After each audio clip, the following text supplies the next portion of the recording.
All right, everybody, we got ourselves another move by the Seahawks front office. This one isn't nearly as interesting as the previous ones, and it's unlikely to be anywhere near as impactful on the team, but it is a move nevertheless that is worth at least a few minutes of consideration. So, Brady Henderson tweeted out pretty much exactly an hour ago that the Seahawks have agreed to a 1 year deal with guard Jordan Simmons, a source tells me, and this source has been verified by a couple other reporters as well, so it is the case. He made 6 starts for Seattle last season and is coming back as offensive line depth behind Gabe Jackson and Damian Lewis. Simmons' deal includes incentives for playing time. So we don't know the exact numbers behind this deal yet. And once we get those details, I'll probably discuss it in a future stream or maybe even make another video about it later today. But we do know that the deal is probably very small and the bigger pieces of it are probably unlocked through him actually getting on the field. So let's jump over to this Bob Condotta article that was just put up about re-signing Jordan Simmons. And he points out, and this is kind of interesting to me, the Seahawks could have tendered him this offseason on the restricted free agency tender, but they chose not to. Had we done that, it would have been a $2.13 million cap hit on Simmons for 2021.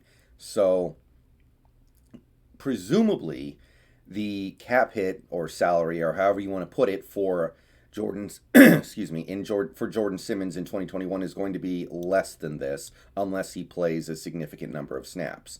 So I made a video about Jordan Simmons about a month ago maybe, where I discussed what his 2021 salary might be if he was brought back, and I guessed somewhere between $2.5 to $3 million. This tells me that we probably got him for a little bit less than that, so that's good. We may have gotten him for as little as $1 million or $1.1 million, so that's fine. Now, to talk about this signing outside of just the money stuff, it's not bad, especially if we got it for the price range that I'm talking about, but I find myself a little disappointed right now looking at the fact that we've decided to bring back Jordan Simmons because while Jordan Simmons is not a terrible depth player, he did play adequately last year as a guard behind Mike Upati. And when I say adequate, I am being somewhat generous, but he belongs on a football field in a general sense. But there is something unambitious about this signing that disappoints me at least a little bit. Jordan Simmons, I kind of feel like we have a pretty good idea of what he is after last season when he got to play quite a bit, and what he is a replacement level player. And I don't see any reason to believe he's going to rise up above that at this point. I don't see any reason to believe that he can be something bigger and better than a approximately replacement level player. So there's just something very underwhelming about bringing him in. Especially when there's a guy like Austin Blythe out there who would have cost more. Obviously, we all know that, although it's starting to look like he might not cost as much more as we thought.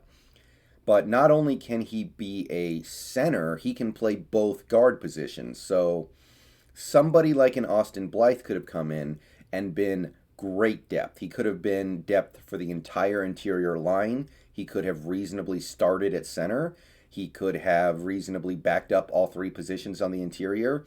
And he would have provided a lot of positive things for this team.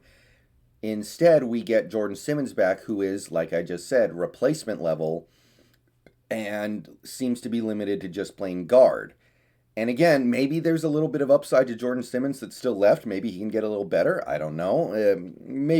I guess you could say with experience will come slightly better play, but there's something just a little unambitious about bringing back Jordan Simmons that kind of leaves me wanting something better, because this makes it much less likely that we're going to go get somebody like a Austin Blythe, because we now have Philip Haynes and Jordan Simmons as the backup guards. Jamarco Jones can also play guard, although we're probably better off leaving him at tackle at this point if you take a look at the state of our depth chart.